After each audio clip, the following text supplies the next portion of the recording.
Монгол Улсын ерөнхийлөгч Эрхэмсэг ноён Баттулга таныг өглөөний хэмээн энэ дэр төрж байна. За баярлалаа. Ингээд өнөөдрийн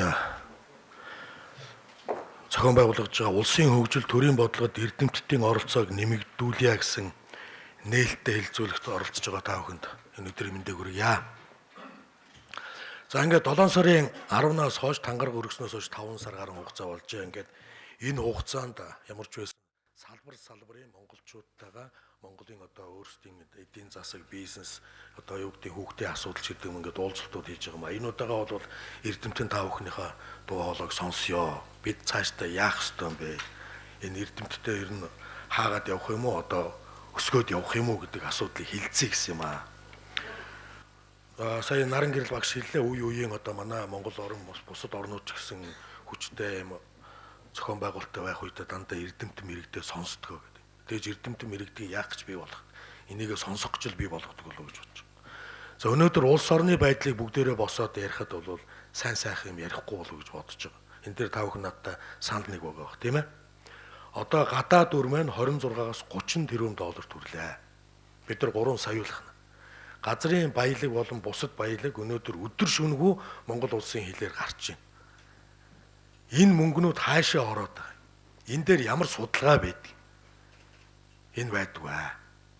Боловсролын салбарынхантай уулзсан, боловсролын салбарынхныг бас ярьлаа. Боловсрол маань хаашаа яваад байна? Утсаа хамтраач. Боловсролын салбар маань хаана яваад байна? Хаашаа яваад байгаа юм бэ? Хиний боловсрол юм бэ? Монгол хүний онцлог гэж энэ боловсролын салбарт тусгахдах юм уу? Гүй юм уу? Мэдж байгаа юм байдгүй.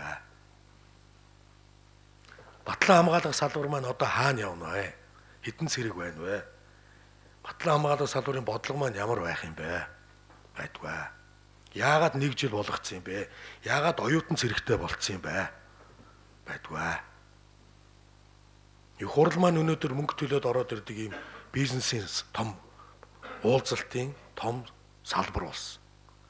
Мөнгөтэй л их хурлын гишүүн болдог. Мөнгөтэй бол сайд болдог. Энэ мөнгө хаанаас орж ирж байна? Энэ мөнгө уул уурхаа. Бидний нөгөө үндсэн хуулийн 6-гийн 1 заасан Монгол улсын газрын доорх баялаг болон бусад зүйл бол ард түмний өмчөө гэдэг энэ юм бол өнөөдөр лиценз нэрээр хэдхэн гэрүүлийн өмч болсон. Энэ мөнгө эргээд улс төрлөө орж ирээд их хурл засгийн газрыг божигнуулдаг болсон. Хэдийгээр намууд гэж яваад байгаа боловч намууд дотор эдгээр өөрсдийн хүмүүсээ суулгаад тэр бодлогыг хэрэгжүүлдэг болсон. Би яагаад ингэж зоригтой яриад байна вэ гэхээр өнөөдөр улсын хурл засгийн газар гаргаж байгаа шийдвэрүүдийн үр дүнд өнөөдрийн энэ нөхцөл байдал төрөд байгаа гэж ойлгож байгаа. Зөв. Шийдвэр гаргаж байгаа шийдвэр маань хүнд очиод байна, хүнд ашигтай очиод байна, хүнд ашиггүй болоод байна гэдгийг бид нэр өнөөдөр хилцэж ярих ёстой юм аа. Энэ дээр эрдэмтэн мэрэгдийнхаа үгийг сонсъё гэсэн юм аа. Өнөөдөр хуучирсан арга барилаар ажиллаж ярмааргүй байгаа. Зоригтой гарч ирээ, зоригтой үг хэлдэг болмоор байгааг болооч ээ гэж эрдэмтдээсээ хүсмээр байгаа юм. Мэдээж одоо манай энэ боловсролын тодорхой төвшөнд хүрсэн хүмүүс маань үг хэлээ хэрэгтэй хэцэндэг. Ганц хоёр нь бол яг зоригтой хэлдэг. Тэрийг элдвэр хэлүүлж байгаа л одоо үнэхээр хүчин мохол ундаг. Тэгээ энэ салбараа энэ одоо эрдэмтэн мэрэгдээ бид нар сонсдог болохын тулд та нарын нэгдэл хэрэгтэй байгаа юм аа. Би тэгээд юу ярих гэдэг нэг 2017 онд нийт 32.8 тэрбум төгрөг шинжлэх ухааны технологийн салбарын төсөвт суулсан юм байна. Энэ мөнгөний зарлага чухам 17 онд яаж гарсан юм ба? Ямар үр дүнтэй болсон юм ба гэдэг дүгнэлт бас нэг хийчмээр байгаа. Ингээ 18 онд хэдийг суулгаж ямар юмд гарах гээд байгаа юм бэ? Өнөөдөр манай салбар бол өөрөө их том салбар. Ангаа ухааны салбар гэж байгаа, байгалийн ухааны салбар, хувь нийгмийн ухааны салбар, техникийн ухааны салбар, хөдөө аж ахуйн салбар гэдэг энэ 5-6 салбарууд байж байгаа. Энэ дотроос хамгийн их хоцрогдсон салбар бол өнөөдөр та бүхэн мэдж байгаа. Хүн судлалын ухаан маань байхгүй болсон. Хөдөө аж ахуйн салбарын шинжлэх ухаан маань байхгүй болсон. Энэ салбарын эрдэмтдийн туу хоолой ямар ч одоо би л сонсоог удлаа.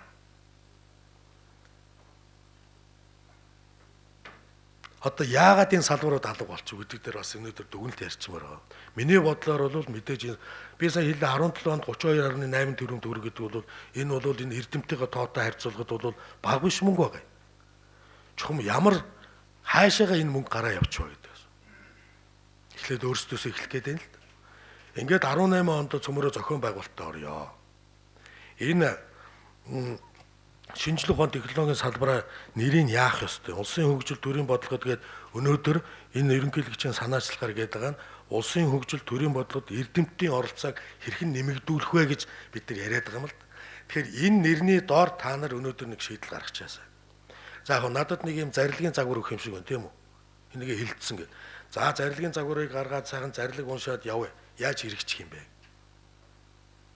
Дайн байлдаан, инх цаг, бүтээн байгуулалт энэ бүх юм чинь өөрөө шинжлэх ухааны үндсэлтэйгээр хэрэгждэг. Ингээ яриул олон юм байна. Сая Хэрүүгагийн яриад байгаа тулгымцсан асуудлуудыг бол үнэхээр сайхан зүйлүүдийг ярьлаа. Өөрөө мэдчихэв. Бид нар бүгдээрээ мэдчихэв. Тэгээ яах ёстой. Өнөөдөр яахлаараа бид нар энэ их байгалийн баялаг, энэ их газрын дээрх баялагтай мөртлөө яагаад бүтээгдэхүүн гаргаж чаддгүй юм? 70-аад оны эсвэл 80-аад оны ихээр Японуудын судалсан, Японуудын ноу хаутай менежменттэй өгсөн говь гэдэг үйлдвэрийн бүтээгдэхүүнийг л бид нар экспортлж байна. Өөр юу экспортлж байна? 70-аад оны сүүл 80-аад оны ихээр бас эрдэмтэд мэрэгд одоо юуны геологчдын судалсан эрдэмт үйлдвэрийн зэсийн баяжмлыг л бид нар экспортлж байна. Энэ бүгд эрдэмтэн мэрэгдэд эхлээ судалгаагаа гаргаад ингэх юм байна, ийм экспорт хийх юм байна. Улс орны төсөвт ингэж орох юм байна. Одоо бид нар байх. Би хэлж байна. Хөдөө аж ахуйн салбар гэж Монгол шиг ийм том салбар бид нар өнөөдөр эрдэмтэн мэрэгдийнхаа дуу хоолойг бас сонсомоор байна. Яагаад бид нар дэлхийн ноолуурын 30%-ийг үйлдвэрлэдэг мөртлөө бүтээгдэхүүнээ хийж чаддаг? Японд ноолуурын бүтээгдэхүүн татваргүй орох эрхийг хийгээд өгсөн. Яагаад хөгждөг? Судалгаа хэрэгтэй. Та нарын үг хэрэгтэй байгаа даа. Яагаад гэвэл түүхийн эдийг зөвхөн монголчууд түүхийн эдийн бааз болох энэ бодлого 89 он 90-ад оны ихээр хөршийн бодлогуудад нөлөөлөд явцсан. Энийг эрдэмтэд гараад ярмаар байна.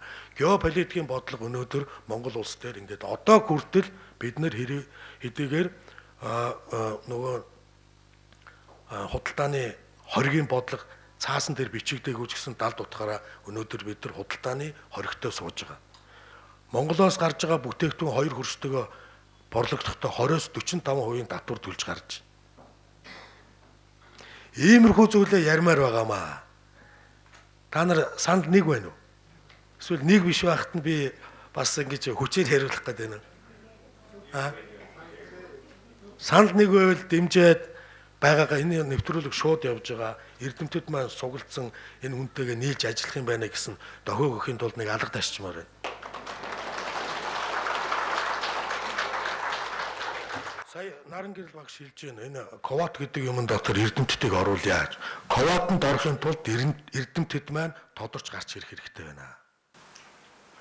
Би хэлж шít 32.8 тэрбум төгрөг гэдэг бол баг биш мөнгө суулсан байна. Тэр мөнгөний зарлага юу хийж бүтээсэн бэ гэж бид нар бас тайлагнамаар байгаа юм. Тэгээ дараагийнхаа зүйлийг ярих гэдэг юм дээр орох гэдэг юм. Өнөөдөр тодорхой хэмжээгээр спорт урлагийнхан дэмжигдээд ирж байгаа тэд нар дэлхийд дотооддоо гараад од болж эхэлж байна.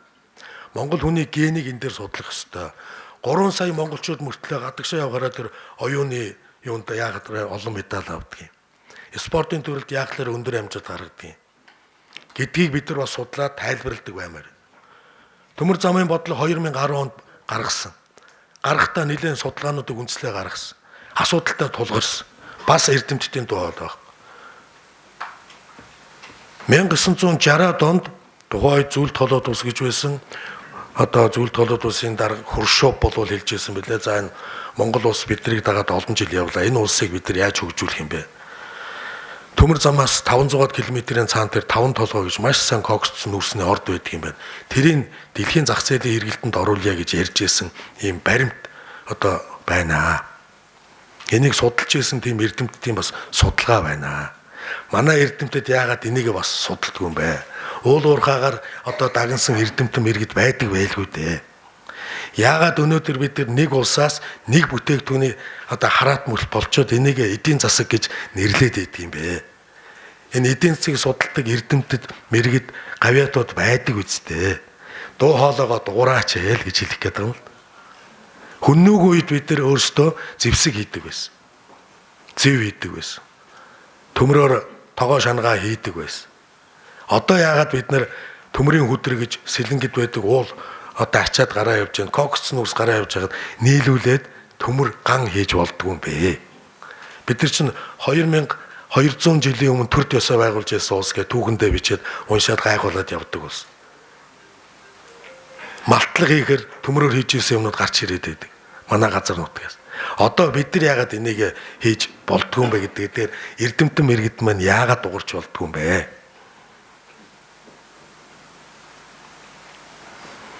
Ийм зүйлийг ярих гэсэн юм аа. Тэгээд мэдээж яриад байвал зөндөө юм байгаа. Ангаах ухааны салбар гэж бас нэлээд одоо мартагдсан салбар. Өнөөдөр бид нар хорт хавдар, ходоод, илэгний хорт хавдраараа ийм цөөхөн үнэтэй байж дэлхийд тэргүүлж явж байна. Авилгалаараа дэлхийд тэргүүлж явж байна.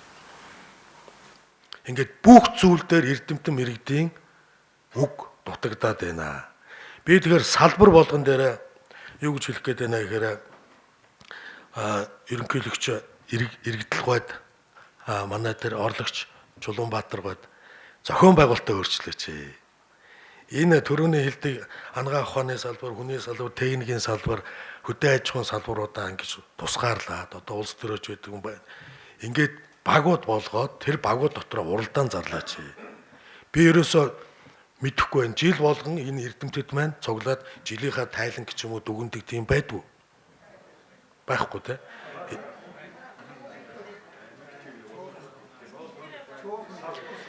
Тэгэхээр би юу гэж хэлэх гээд байна. Жишээ нь манай спортынхан бол бүртчон гэд хийдэг тийм ээ. Манай энэ загварынхан ч юм бол гоёл гэд хийдэг. Эрдэмтэд маань ягаад тийм нэг том нэг жилийнхаа тайлан хийгээд тэр тайлан салбар болгоноос төрүүлсэн эрдэмтдээ урамшуулах зорилгоор шагнал гаргаж болдгоо юм бэ. Хүн гэдэг чинь өөрөө заавал өдөөгдөж ээж хөдөлдөг амьтаа. Тэгэхээр хөдөө аж ахуйн салбарыг энэ технологийн дагуу шинжилгээ ухаан дээр нь хэн юу хийсэн юм бэ? Хоньны ноос, ноолуур хоёрын бүтээгдэхүүнийг дундаас ямар бүтээгдэхүүн гаргасан юм бэ? Өнөөдөр яахлаараа заавал Монгол хоньны ноосыг ноостой олж давуу хийгээд байгаа юм бэ? Гэдэг ч юм уу? Би зүгээр юм уу л гэж ярьж байгаа шүү. Иймэрхүү зүйлүүд дээр бид нар санаачлахтай хандахгүй бол түрүүн хэрүүгийн илтгэл дээр бүгдээрээ гарч ирж л бид нар нэг юм судалгаа хийдэг энэ ийм байгууллага байгаад ах юм уу? Судалгаагаа яаж амьдралд хэрэгжүүлэх? Лабораторид байхгүй. Өнөөдөр бид чинь одоо ямар нэгэн шин санаачлал гаргалаа гэж чинь юу байхгүй шүү дээ. Лаборатори байх. Геологийн лаборатори гэж байсан ба одоо байна уу байхгүй. Гих жишээтэйгээр ингээд тэрэг судалж тэгээ патентаа яаж болох юм? Олон улсад зарлах юм уу? Дотоодоо хэрэгжүүлэх юм уу? Техникийн одоо салбар дээр бол жишээ нь олон зүйлүүдийг ярьж болно л. Тэгэхээр манайхаас бусад оронд л ингээл янз бүрийн одоо гоё техникүүд гараа. Одоо нэг Facebook, social, Twitter гэдэг юм гараад ирсэн ингээл хатаархмаар шинэ нээлтүүд тэрүүр ингээл гараалах. Хагарддаггүй дугуулгын. Хөлддөггүй юу хаймарлаг нь. Энэ дээр нь бид нар яагаад юм хийж болдгоо юм бэ? Гисэн зүйлүүд ингээд бодогдох юм аа. Тэгээ зохион байгуулалтанд орооч. Болдгоо бол удирдлагуудтайгаа ярьж агаад үнэхээр яг энэ удирдлагуудыг ингээд аваа явцдаг юм одоо салбар дээр өөрсдийн хүмүүсээ сонгооч. Ерөнхийлөгч энийг чинь дэмжих гээд ингээд цугларч байгаа юм аа. Яг тэгвэл одоо та бүхэн их хурлыг мэдж байгаа. Ямар ч зүйл оруулсан улс төрийн шалтгаанаар унах миний оруулсан хууль дэмжигдэхгүй магадлал бараг 99% магадaltaй тийм ээ. Энэ дээр эрдэмтэд иргэдээ ингэж сонсчож хамтарч иж Монгол улсын өнөөгийн байдлыг бид нар арилгах алхмыг хийхгүй юм бол энэ улс чинь өнөөдөр дэлхийн хамгийн баян мөртлөө хамгийн ядуу улс боллоо. Ядуурл гэдэг бол Монгол улс ядуурдаггүй, Монгол улсын иргэд нь ядуурдаг. Санал нэг байна. Энэ дотор би дахиад асууя. Өргүү хүн бараг байхгүй. Хамраа өртөө. Тийм. Тэгэхээр бид нар цалингийн зээлтэй ингээл цалингийн зээл гэл яг өөрсдөө нь хандхаар л ингээл бүгдээр дуурж байгаа. Тэгэхээр бид нар ийм арчаагүй байгаад байвал ингээл байгаад байна. Яагаад үндсэн хуулинд бид нар 92 онд баталсан үндсэн хуулинд 6-гийн 1 газрын дорог баялаг ард түмнийх гэж заачаад тэрүүндээ бид нар яагаад эзэн болохын төлөө тэмцдэг юм бэ? Яагаад эний чинь А4 ийм цаасаар лиценз нэрээр гадна дотныхан аваад тэрийг өөрсдийн баялаг болоод ингээд өөрсдөө зориулсан хууль батлуулаад байдаг юм бэ? Гэдэг дээр дугаараач. Монголын үндэсний олон нийтийн радио телевиз гэж байж байгаа. Хөвчлөгдөөгүй салбар. Монголын үндэсний олон нийтийн радио телевизээр яагаад эрдэмтдийн цаг гэж байж болдго юм бэ? 7 хоногт нэг удаа эрдэмтдийн цагаараа эрдэмтдээ оруулж байгаа, шалгаруулж агаад нэг цагийн тийшээ оруулаад эрдэмтэн үгээ хэлж болдго юм бэ? Яагаад энэ үндэсний олон нийтийн радио телевизээр эрдэмтэд хилцүүлэг хийж болдго юм бэ? Үнэгүй шүү дээ. Сая инх байгаль дээр үнэтэй уучраас хүмүүс хэцүү байна гэж ярьж байгаа энэ хувийн телевизүүд. Үндэсний олон нийтийн радио телевизийг их хурлаар баталдаг шүү дээ өдөртөх зөвлөлүүд. Өнөөдөр иймэрхүү зүйлүүдийг яриад зоригтой дуурайд өгөх юм бол би өөрөө дэмжихэд бэлэн байна. Сэдв болгон дээр бол би ямар нэгэн байдлаар үг дуурайд авах болов гэж. Миний өдийг хүртэл явсан замнал маань олон төрлийн ажил хийжсэн учраас заавар эрдмийн маягчлал хийгээг учраас та бүхнийг хүндэлж одоо харьцнаа. Тийм учраас миний санаа бол салбаруудаар нь багцлаад тэр хоорондоо жил болгоны уралдаан зарлаад тэгээд эрдэмтдээ мэрэгдээ сонсгоод зохион байгуулалтаа сайжруулахгүй бол ийм байдлаар явахгүй нэ гэдг нь тодорхой боллоо. Санал нэг байна уу? Зохион байгуулалтаа сайжруулаач. Зохион байгуулалтаа сайжруулах би зүгээр 2-3 санаа хэллээ шүү. Ингээд тэр салбараараа зохион байгуулалтанд орё гэхгүй бол өөр юм яриад байна. Тэгээд үндэсний олон нийтийн радио телевизээр дууга ард түмэнд хүргэдэг болгоё. Тодорхой шагналын сантай, шагналын сан ерөнхийлөгчийн одоо ивэл дорч гэдэг юм одоо юу гэдэг. Би зүгээр санаа зовоод байгаа нь яаж цаашаа муших вэ гэдэг. Бид нар дуурахгүй бол бидний цаана дуурдаг хүмүүс маань ялт байгуулад яваад байна. Өнөөдөр Монгол улс нэг улсаас хараад нэг бүтээгдэхүүнээр хараат эдийн засгтай болсон гэдэг бол бидний буруу их байгаа шүү, тийм ээ? За баярлалаа та. Амжилт. Энд болвол энэ зарилэг гаргах үндэслэл холбогдох материалуудыг авсарсан байгаа. Тэгээд энэ зарилгын төслийг та бүхэнд уншиж танилцуулъя. Шинжлэх ухааны үндэсний чадварыг бэхжүүлэх тухай Дугаар Улаанбаатар хот зарилэг болгох нь Монгол улсын шинжлэх ухааны үндэсний чадварыг бэхжүүлэх хөтөлбөр боловсруулан хэрэгжүүлэхийг Монгол улсын засгийн газар Алтан дотор ерөнхий сайд хөрвөлсөх чиглэл болгосугай. 2. Монгол улсын шинжлэх ухааны үндэсний чадварыг бэхжүүлэхэд чиглэсэн цогц арга хэмжээ авч ажиллахыг Монгол улсын шинжлэх ухааны актив ихтэй сургуулиудад зөвлөмж болгосугай. Тэгээд гарын өсгтэй ийм зарилгын төсөл байгаа юм аа. Ингээд та бүхний өмнө эрхэм ерөнхийлөгчдийн зарилгын төсөл байгаа.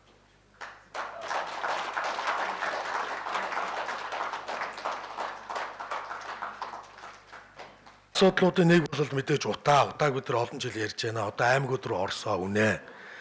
Би сая тэр актемч хэвлээ та. Бадмунх.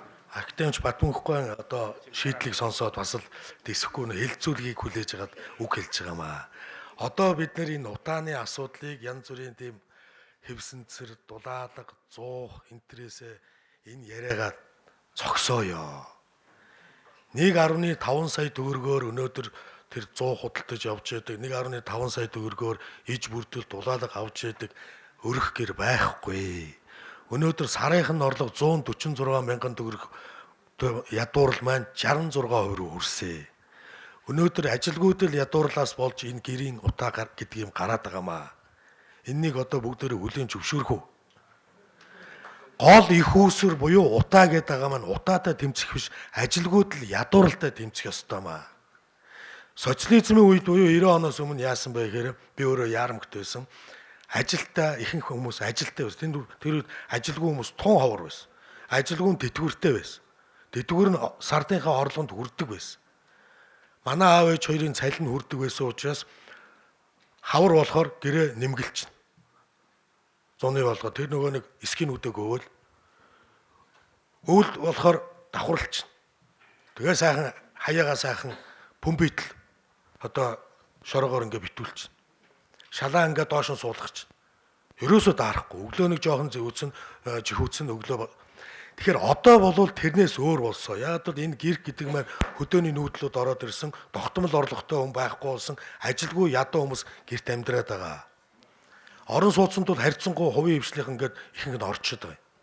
2010 онд буюу одоогоос 7 жилийн өмнө зам тээвэр барилга хот байгуулалтын яамны сайд байхдаа удаанаас салах арга гээд олон улсын туршлагуудыг бүгдийг судлаад Турк, Англи, Солонгос, Япон бусад орнууд яаж гарсан бэ гэхээр ерөөсөө ажилгүйдэл ядуурлыг хамт алга болгоцсон. Энэ яаж өөрсдөр нь орон сууц бариулсан. Өөрсдөр нь орон сууц бариулаад өөрсдөр нь орон сууцнд нь оруулаад цалингаас нь моргэж маягаар суулгаад явцсан байгаа даа.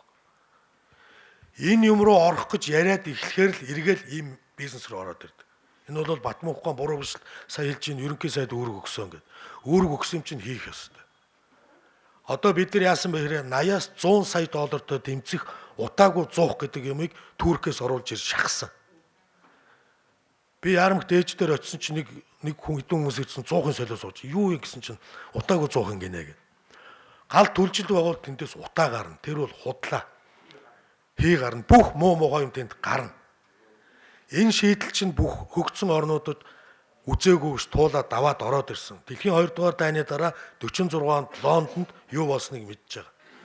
4 хоног бүх хөдөлгөөн зогссон, машин явж чадгаа байсан угаартаад хэдэн мянган хүн тэр дороо нас орсон.